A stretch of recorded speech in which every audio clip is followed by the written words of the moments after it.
So damn tired, bro. Holy fuck. Dude, because your ass was so fucking... You did this to you. You were trying to chill when people wake up for work. I know. It was... Oh, dude. I don't even... All right. So how did the band start and who is everyone? I guess I'm Jack. I'm Zach. Alex. Dante. And the band started, I guess we kind of just figured this out after we were looking at this question. It was me and Zach were on our way home from Wild Crush practice. And The other band we're in. and it was we had to practice so fucking far away in Virginia, so we had like a 2-hour car ride with traffic, and Plus. I had all these riffs I had left over from this indie band I was in, kinda, plus like just other stuff, and I was like, yo, I kind of want like another, like we should do like another outlet to like, you know, some more melodic shit. And then me and Zach were like, hell yeah, and we had known Dante and knew that he drummed. I had no idea how he was at drums, but he fucking Didn't know. pleasantly surprised us. Yeah. And so we all like met to practice, and he had access to a practice space, and it just like blended super well. We realized we couldn't do this with one guitarist. We need fucking double the guitar power, so we brought in Alex, and that's been Originally it was going to be like a slowcore thing, but like just naturally migrated into 3-piece. a slowcore 3-piece. naturally migrated into what we're doing now. Yeah. And then the song, what is the Polarview songwriting process like? Usually I'll come to the practice space, sometimes with a full song that's like 90% done, sometimes with an idea that's 20% done, and everyone builds on it and writes their parts and kind of figures out like what we're doing. So sometimes the foundation will be like a tiny piece of a song, just like a riff. Sometimes it'll be a full song, and then like, you know, sometimes that full song has parts dropped and other people are like, hey, this could sound good, or what if we went here instead? And it kind of just like, it's just an acoustic guitar riff that is then brought and plugged in and like with distortion and flanger turned on, and then whatever it evolves into becomes a song. Jack comes with some Legos to practice, and you just build them all. Yeah. Sometimes you bring connects. I really like when he does Put that. them all together. I've been really fucking with Connects more because you can do a Ferris wheel, Exactly. which I had a hard time doing with It's Legos. real hard to do with Legos. Oh, yeah. Hard to execute. And then we get some glue and make little bracelets. Yep. What was it like recording Inventory? Who did you record with? Where? Like, Sucked for Dante because he had Sucked to for me fucking 'cause I kept redo it fucking every up. time. it was pretty straightforward. It was fucking awesome. It was pretty great. Yeah, we recorded at Magpie Cage Studios with Matt Riedenbell. Shout out to Matt Riedenbell. Shout out Matt. He made the recording process. He's fucking awesome. Very and easy. Is a huge reason like we tried different stuff that we may not have tried without him. He definitely like understood the vision, which like you can't ask for more than that. Yeah. I've only ever recorded like horrible shit on like a Scarlett before, like and like stuff here and there with people that know a little bit of like mixing and recording, but to work with like a dude that knows his shit is fucking awesome. Also, it was really natural doing it as a band, like live versus doing it track by track. Oh yeah. Recording everything together. Yeah, we got all the really good. live tracks done on the first day. Yeah, he was super honest too in like a cool like way, and he was super patient. So he'd be like, "Oh, this is you were a little flat there. Why don't we try this again?" But he wasn't like, or like, this is too long, or maybe try this note. yeah, or like, why don't you throw in another guitar on this part? And he goes like, and then it's like, oh shit, okay, this is making sense now. Yeah. We're like, hey Dante, maybe try hitting that drum. Yeah, the right way. Hey Dante, at maybe, the right time. maybe playing the song would help. Yeah, that part goes to the other song. Yeah. What's going on in solo. Baltimore? I mean, there's obviously like a lot of really fucking awesome bands that have like made their mark in a huge way. I mean, there's like multiple bands that are like have broken worldwide, like with Turnstile obviously, End It, and then there's bands like, you know, Jive Bomb that are like exploding because of like the insane hard work that they now put they've in. moved out of Baltimore, so with the shit that's going on here, we got Scalar. Oh yeah, Sinister Feeling. Sinister fucking Feeling. Gasket. Gasket. Yeah. You got Red Eye, dude. Next Red up and coming band.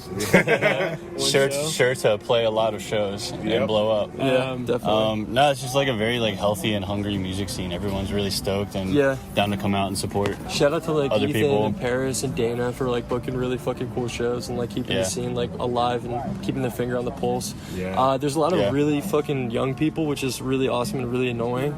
It's great because they show up to shows and they, you know, a lot of them. You gotta get some style, bro. A lot of them go to the style store. They need to learn etiquette in the crowd. A lot of them do like understand it, and like they'll learn and like just like we all did, you know, like none of us were fucking cool with the minute we walked in to the door. No. But It's gonna be in there, bro. Throw on the mental radio set. Yeah, and learn how to two-step. Yeah, that's the other and thing. stop fucking running into me as hard as you can. Yeah, like put your legs stop down. windmilling to D-beat bands. Yeah.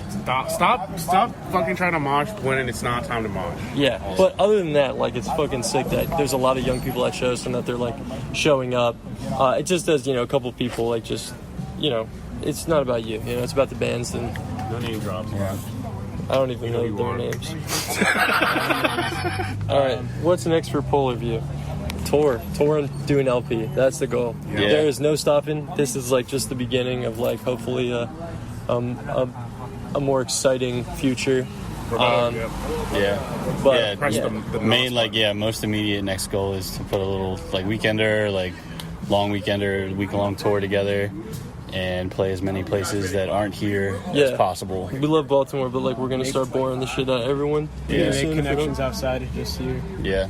Yeah, I mean that's like the biggest thing for sure. But yeah, just like continue the momentum and like the fact that people liked our music enough to like even listen to it is fucking awesome. And we're super grateful for that. We're gonna try and do that with Roxy too. We're gonna try to make some fucking more music that's even better. Yeah, I mean, and also constantly write. For almost every practice we fuck around with some new songs or new riffs or something and pedal to the metal. Keep everything fresh. Yeah, pedal is essentially to the metal, more or less. Essentially. In more or less words. Yeah, we've been basically like fucking with different time signatures. And, like pretty much. We're doing math rock now. I've been really getting into like tapping and stuff, and I'm putting like one capo kind of halfway up the neck, and then one even closer to my fingers. Yeah, we're thinking about introducing some woodwinds. We already hired a full-time professional keyboardist. Yeah, we told them that would be on the Strange Brew credit card. I hope that's cool. Yeah. It's probably the first you're hearing about and it. And then also we're like, we'll invoice you. We started watching movies so that we can find some cool samples. Yeah. I've never seen them shits before. Yeah, I've never seen a movie before. So. I just bought a 9-string guitar, so yeah. for that. Yeah, cool. Sick, is that it? I think that's everything. There's more. No. Shout out to Roxy too. Shout out Strange Brew, shout out Roxy too. Thank you. Yeah, I don't know. Hey, we have to answer one more question. Crabtown, USA, hardcore, baby. Yeah. It's good. I love that. What's up, dude? Crabtown dance team. Damn, bro, looking good, my man. 2023 to forever. Yo, what's up, man? Band influences too, though. Yeah. Said personally. All right. I'll start. All right, fuck, we forgot one. Personal influences. Shit, I guess I'm fucking going first. I opened my mouth.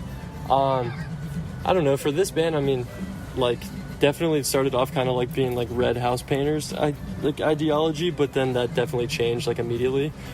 For this band specifically, I mean, obviously, you know, I'm extremely influenced by like hardcore, and that was like my first taste of like DIY shows and going to shows when I was younger. But like, you know, in terms of like kind of what we sound like definitely like Smashing Pumpkins. I really, really love The Replacements. I like the first Third Eye Blind record. I feel like I definitely like borrow a lot of influence from like the hooks and shit for that, of just like keeping it interesting on guitar while having like a catchy like vocal pattern. And I think I borrowed a lot of that from like all the 90s like grunge and shit, and like all that I worshipped when I was like younger. Yeah, that's probably about the same for all of us. For me personally, I really listen to a lot of like first wave of like British shoegaze stuff and like a lot of space rocky stuff. Like Hum is probably my favorite band, so I draw a lot of inspiration from them and bands like Swerve Driver and Drop 19s, and also like definitely Dinosaur Jr., like indie rock that's also like edgy and heavy and like laden with distortion and like it's more interesting than just power chords, that kind of stuff. Yeah, and I'm just gonna, I mean, everything that was already mentioned is definitely an influence to me, but also like even stuff like 70s and 60s rock is a huge part of like my coming up, and Same. I think a lot of that plays into like what I even know on guitar. But then like Deftones are sick. Like I even like bands that are out now, like Narrowhead is really sick. Like honestly, some of the bands that are around here playing that we play with, like our peers, like we mentioned before, like Sinners for Feeling, and like I love New York hardcore. Like I love all kinds of just all that shit. Hell yeah, dude. This shit's awesome. Also, first was Jack, second was Zach, third was Alex. Oh yeah. This is Dante. Yeah, I'm Dante. I think I grew up listening to a lot of like 90s, like early 2000s, kind of like new metal and grunge shit. And then I got into hardcore and shit. So I'd say I like a lot of Britpop shit and like power pop, and then a lot of shoegazy stuff. And the Sundays. Yeah, the Sundays are huge. The Cure is very huge. The Smiths are one of my favorite bands of all time. Probably, actually, my favorite. Obviously, Smashing Pumpkins and Abe Cunningham's probably my favorite drummer. I mean, definitely is my favorite drummer. Deftones. So I try to play like him, but I'm not nearly as good as him, and I won't ever be. But the Posies, I think with this band I think about them a lot. Frosting on the Beater is like my favorite album of all time. Huge record. And dude, Solar Sister. Solar Sister is the Letterboxd number one banger. Flavor of the month. Yeah, literally the entire album is great. But yeah, I think we probably have 18 encyclopedias of influences. Yeah, just because listen to music constantly. Like diving into it's a little too God damn. Yeah, I love getting in a wormhole. But yeah, we all like really heavy music, and we all love Title Fight.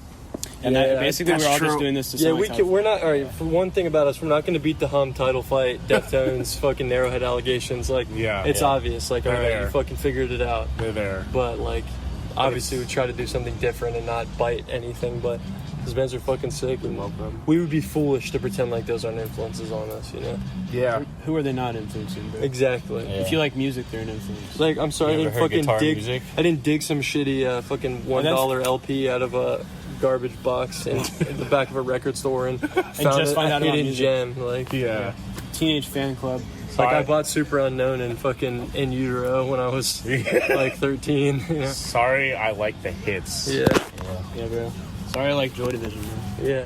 For real. Fuck, I didn't hit the button. We gotta do all that again. I was gonna be